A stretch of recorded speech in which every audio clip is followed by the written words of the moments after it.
अस्सलाम वालेकुम। इस वीडियो में हम सर्विस लॉग के हवाले से बात करेंगे कि किसी भी एम्प्लॉय को जो प्रमोशन दी जाती है उसका क्या मतलब है और प्रोफार्मा प्रमोशन क्यों दी जाती है।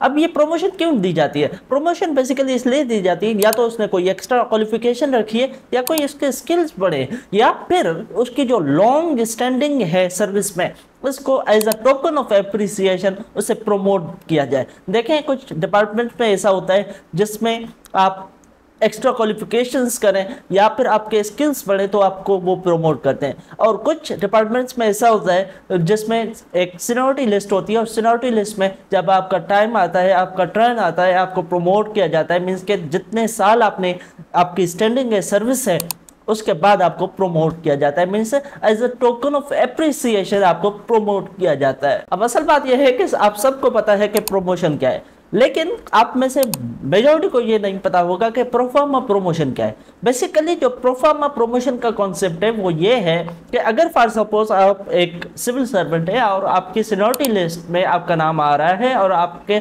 सुपरसीड हो रहे हैं, मीन्स कि आपकी प्रमोशन नहीं हो रही। आपकी प्रमोशन क्यों नहीं हो रही? क्योंकि आपके खिलाफ कोई डिपार्टमेंट इंक्वायरी है या कोई प्रोसीडिंग्स चल रही है। जब वो प्रोसीडिंग्स वगैरह आपके खिलाफ खत्म हो जाए तो आपको प्रोफार्मा प्रमोशन दिया जाएगा। प्रोफार्मा प्रमोशन मतलब कि जो आपका टर्न जब था और आपको प्रमोशन नहीं मिली तो उस लॉस को जो कि आपको हुआ है उसको रेमेडी करना, उसको खत्म करने के लिए ये प्रोफार्मा प्रमोशन दी जाती है। अब सुपीरियर कोर्ट की बंडल ऑफ जजमेंट्स मौजूद हैं कि किसी भी सिविल सर्वेंट का ये फंडामेंटल राइट होता है कि उसे प्रोफार्मा प्रमोशन दिया जाए इवन आफ्टर हिज रिटायरमेंट, अगर उसकी जो प्रमोशन का राइट है वो एग्जिस्ट करता था तब जब वो सर्विस में था। अब फॉर एग्जांपल आप एक सिविल सर्वेंट है, आप रिटायर होने वाले हैं और आपकी जो प्रमोशन का राइट है वो हो चुका है, लेकिन डिपार्टमेंटल प्रोसीडिंग्स आपके खिलाफ कोई हो रही हैं या कोई डिपार्टमेंटल जो डीपीसी बैठती है वो नहीं बैठी,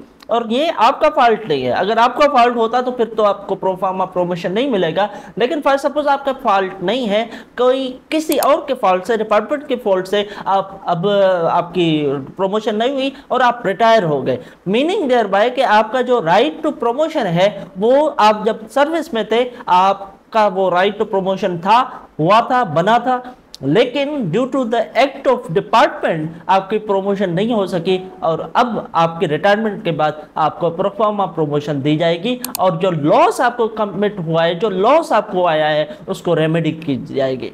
अगर हम इसको कंक्लूड करें कि प्रोफार्मा प्रमोशन क्या है, बेसिकली प्रोफार्मा प्रमोशन का जो कॉन्सेप्ट है वो ये है, अगर किसी भी सिविल सर्वेंट का कोई नुकसान हुआ है जो कि उसे प्रमोट न किया गया उसके लीगल राइट होने के बाद भी, और अब वो जो लॉस हुआ है उसका अजाला दिया जाए by way of granting him proforma promotion. Thank you very much. इस वीडियो को यहाँ पे इख्तिताम करते हैं और कोई क्वेश्चन है तो नीचे कमेंट बॉक्स में बताइएगा, और अगर आपको ये कॉन्सेप्ट समझ आ गया है तो लाजमन कमेंट में यस लिखिएगा। Thank you very much. अल्लाह हाफिज़।